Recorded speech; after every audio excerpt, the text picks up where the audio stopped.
नमस्कार, आप देख रहे हैं लाजवाल। मैं हूं आपके साथ नरेंद्र सिंह ठाकुर। नाज़रीन, जम्मू कश्मीर की बात करें तो जम्मू कश्मीर में अनएम्प्लॉयड जो है वो सातवें आसमान पर पहुंच चुकी है, लेकिन कोई भी जम्मू कश्मीर के खासकर यंग यूथ की कोई भी सुनने को तैयार नहीं है। ऐसे में लगातार यूथ जो है अपनी डिमांडों को लेकर कभी सड़कों पर नजर आता है तो कभी दफ्तरों के बाहर अपने एहतजाज जो है वो दर्ज करवाते नजर आते हैं, लेकिन कोई भी इन लोगों की फरियाद सुनने के लिए तैयार नहीं है। इसी पे हमारे साथ आज बातचीत करने के लिए इंजीनियर्स के कुछ लोग हमारे साथ मौजूद हैं और इनसे हम इन्हीं के मुद्दों पर तफसील से बातचीत करने की कोशिश करेंगे और इनके मसाइल जानने की कोशिश करेंगे। जी सर, सबसे पहले तो आपका खैर मकदम है हमारे साथ बातचीत करने की। सबसे पहले तो मैं आपकी पूरी टीम का अपनी अनएम्प्लॉयड इंजीनियर्स एसोसिएशन की तरफ से शुक्रिया अदा करना चाहूँगा जो आप हमारी बात सुनने के लिए आए। देखिए, हम एक ही चीज़ को लेके बड़ी देर से जदोजहद कर रहे हैं। उसका मेन मकसद तो यही है कि इंजीनियरिंग का जो यहाँ पर बोलबाला पहले 2014-15 में देखा जा रहा था वो दिन ब दिन साल ब साल कम होता जा रहा है। तो इसीलिए हमने काफ़ी बार, आपने जैसे बताया, प्रोटेस्ट भी दर्ज करवाए, काफ़ी बार गवर्नर साहब से भी मिलने की गुजारिश रखी, भटनागर साहब से भी हम मिले, एडवाइज़र साहब से, या हम अगर बात करें हमारे जो दूसरे एडवाइज़र साहब हैं बसीर खान साहब, हम उनसे भी मिले, लेकिन उन्होंने हमारी फरियाद काफ़ी गौरखोश से सुनी, ध्यान दिया। मगर दुख होता है ये बोलते हुए कि कुछ ना कुछ हुआ तो सही, लेकिन इतना नहीं हुआ जितना एक्सपेक्टेड था। तो मैं जैसे कि आपको बताऊं, 2014-15 के बाद 2020 में नोटिफिकेशन इंजीनियर्स के लिए आई, जिसमें 228 के करीब पोस्टें आई हैं। तो मैं आपको बता देना चाहता हूं, आपके माध्यम से सरकार तक ये मुद्दा पहुंचाना चाहता हूं कि क्या आपको 6 साल के बाद सिर्फ 228 इंजीनियर ही मिले जिनको आपने नौकरियां देनी थी? और एक चीज़ मैं और वाजे कर देना चाहता हूं, आपने सिविल और मैकेनिकल का तो सोच लिया, लेकिन इलेक्ट्रिकल का क्या? आखिर इलेक्ट्रिकल इंजीनियर्स भी जम्मू कश्मीर के रहने वाले हैं, उन्होंने भी तालीम हासिल की है, जम्मू से हासिल की, कश्मीर से हासिल की, कश्मीर से, जम्मू कश्मीर के बाहर से भी तालीम अपनी हासिल की, लेकिन आज भी वो नौकरी के लिए तरस रहे हैं। तो मेरा एक ही, हमारी अनएम्प्लॉयड इंजीनियर्स एसोसिएशन का एक ही मुद्दा है जो भी हम मेमोरेंडम हर जगह पहुंचा रहे हैं। उसमें ख़ास तौर पर हमने 2 ही चीज़ों पे स्ट्रेस डाला है कि एक तो हमें साल ब साल एक एम्प्लॉयमेंट पैकेज दिया जाए, एक पॉलिसी सेट की जाए जिसमें हर साल कुछ ना कुछ पोस्टें एडवर्टाइज होती रहें, कुछ ना कुछ पोस्टें। यानी कि मतलब हम नहीं कहते कि आप 2000 दीजिए, 1000 दीजिए, बट द थिंग इज़ कि अगर हर साल आप 50 पोस्टें, 100 पोस्टें, 2000 पोस्टें, क्योंकि देखिए प्रमोशंस भी होती हैं, अगर प्रमोशन होती है तो रिटायरमेंट भी होती है, तो काफ़ी सारी वैकेंसीज निकलती है। इवन सरकार खुद भी ये चीज़ मानती है कि काफ़ी हमारे पास वैकेंट पोस्टें रहती हैं, वो टाइम टू टाइम बताते रहते हैं, बट वो वैकेंसीज फिल क्यों नहीं की जाती, वो सोचने का विषय है। तो दूसरी चीज़ मैं आपसे बताना चाहूँगा कि जैसे प्राइवेट सेक्टर की अगर हम बात करें, क्योंकि देखिए अगर आप गवर्नमेंट में इतना रिक्रूट नहीं कर पा रहे हैं, इतनी जॉब अपॉर्चुनिटी नहीं दे पा रहे हैं, तो कम से कम प्राइवेट सेक्टर को थोड़ा सा स्ट्रॉन्ग करने की कोशिश करिए। अब तो हम यूटी के रहने वाले हैं, तो मतलब हमारी सरकार से एक रिक्वेस्ट है कि जैसे यहाँ पर बाहर की कंपनीज बड़े बड़े प्रोजेक्ट्स के लिए आती हैं, जैसे रोड प्रोजेक्ट्स आप ले लीजिए, रिंग रोड है, अखनूर रोड है, काफ़ी बड़ी बड़ी कंपनीज यहाँ आती हैं, वो जम्मू कश्मीर के इंजीनियर्स को साइडलाइन करके बाहर से ही अपना परमानेंट स्टाफ साथ लाती है।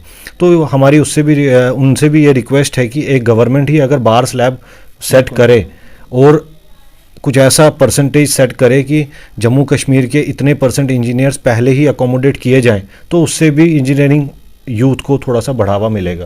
तो यही रिक्वेस्ट है हमारी। और एक ही लास्ट में मैं एक ही चीज़ बताना चाहूँगा कि ये पोस्टें तो आपने निकाल दी, इसका हम खैर मकदम करते हैं, वेलकम करते हैं।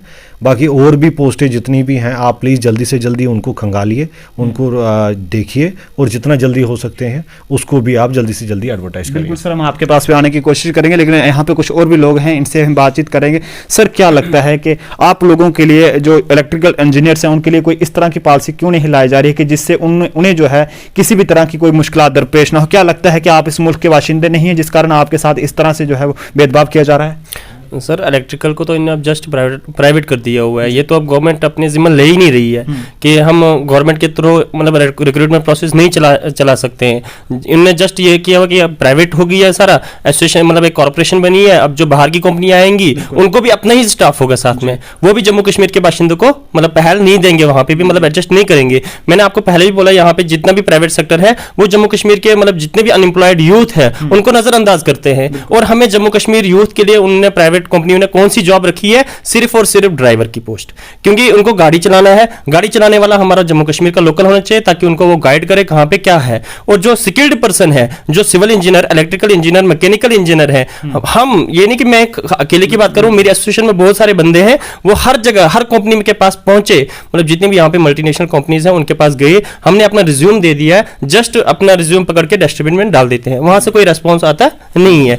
हम गवर्नमेंट से यही रिक्वेस्ट करते हैं कि जो प्राइवेट सेक्टर यहाँ पे चल रहा है, इस टाइम भी यहाँ पे एम्स का प्रोजेक्ट चल रहा है, रिंग रोड पे चल रही है, मतलब क्या बोलते हैं रेलवे का काम चल रहा है, बहुत सारे काम यहाँ पे चल रहे हैं। हम जैसे इन्होंने लास्ट टाइम अभी हरियाणा में एक बिल पास किया हुआ है असेंबली ने कि 70% जॉब जो प्राइवेट सेक्टर में है वो रिजर्व की हुई है। हम यहाँ की एलजी साहब से भी रिक्वेस्ट करते हैं कि जो प्राइवेट सेक्टर यहाँ पे जम्मू कश्मीर में है, यहाँ पे भी कुछ ऐसा बिल एक पास किया जाए जिसमें मतलब नियर अबाउट 70% के आसपास यहाँ की लोकल्स जो यूथ है, जो अनएम्प्लॉयड यूथ है, उनको लिया जाए। बिल्कुल सर, क्या मांग करेंगे कि कई मरतबा जो है आप अपने एहतजाज दर्ज करवा चुके हैं, जहां तो होता है कि इंतजामिया को पता ना हो कि आपके मसाइल क्या हैं, पता होने के बावजूद भी इंतजामिया जो है वो हाथ पे हाथ धरे क्यों बैठी है?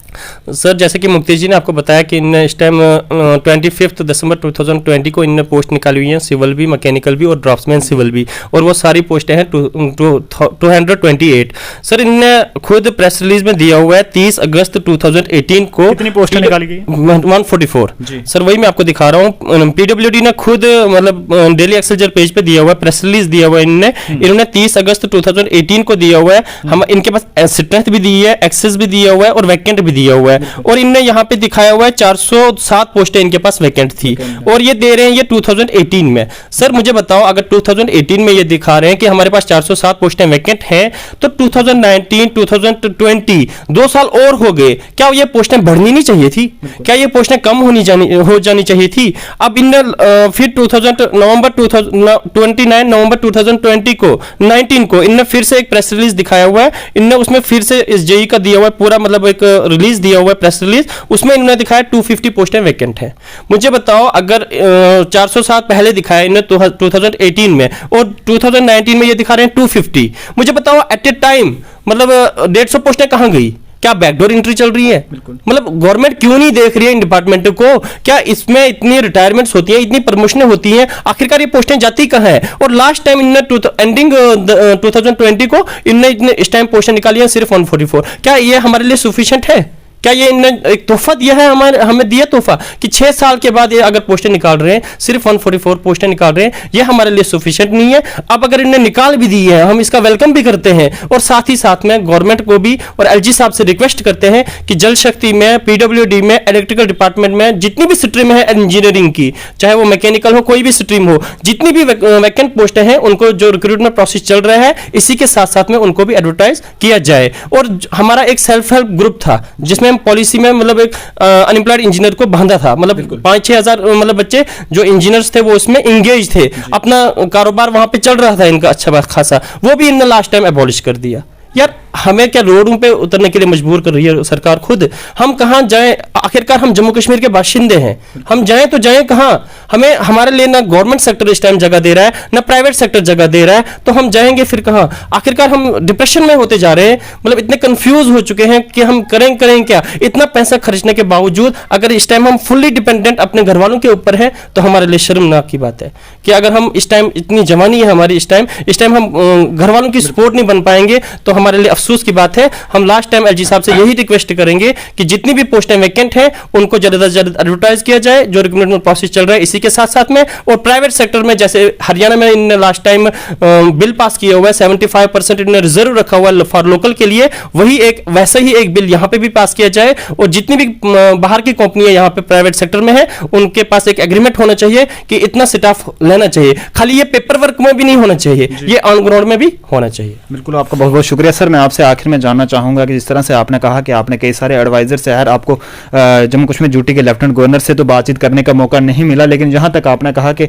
आपने एडवाइजर से उसमें जिसमें वटनगर साहब की बात की है और बसीर खान साहब की बात की है, क्या कुछ यकीन दहानियाँ जो हैं उनकी जानिब से आपको दिलाई गई थी? देखिए सर, सबसे पहले मैं भटनागर जी की बात करूंगा। भटनागर जी ने हमें 15 दिन का वक्त बोला था, लेकिन ये तो नहीं कहूँगा कि कुछ नहीं हुआ। उसी दिन शाम को सेल्फ हेल्प ग्रुप का एक कमेटी बनाई गई, लेकिन उस कमेटी का आगे क्या हुआ वो अभी तक किसी को नहीं पता है। तो साथ ही मैं बात करूँगा बसीर खान साहब की। फिर मैं उनसे मिला, उन्होंने भी काफ़ी ध्यान से मेरी बात सुनी और उन्होंने यही आश्वासन दिया कि जल्द ब जल्द पोस्टें आ जाएंगी। तो पोस्टें आ गई हैं, हम इसका वेलकम करते हैं।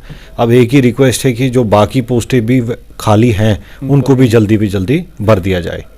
जी, बहुत बहुत शुक्रिया। तो नाज़रीन, ये था हमारे साथ इंजीनियर्स जो कि बेरोज़गार जो हैं बेरोज़गार बैठे हैं, और ऐसे में इनका यही जम्मू कश्मीर इंतज़ामिया से यही मुतालबा है कि इनके लिए भी जो है वो जल्द से जल्द जो पोस्टें निकाली गई हैं उसका तो इन्होंने खैर मकदम किया है, लेकिन उसी के साथ साथ इस तरह की पोस्टें निकालना कहीं ना कहीं ऊँट के मुँह में जीरा डालने के बराबर लगता है। तो ऐसे में जम्मू कश्मीर इंतज़ामिया को चाहिए कि वो इन लोगों की ओर भी तवज्जो दे और इनके मसाइलों की ओर भी जो है संजीदगी से देखे, ताकि ये लोग भी जो है आराम से अपना गुजर बसर कर सकें। इन अल्फाज के साथ आप लोगों से इजाज़त चाहता हूँ। मज़ीद अपडेट्स के लिए देखते रहिए लाजवाल न्यूज़।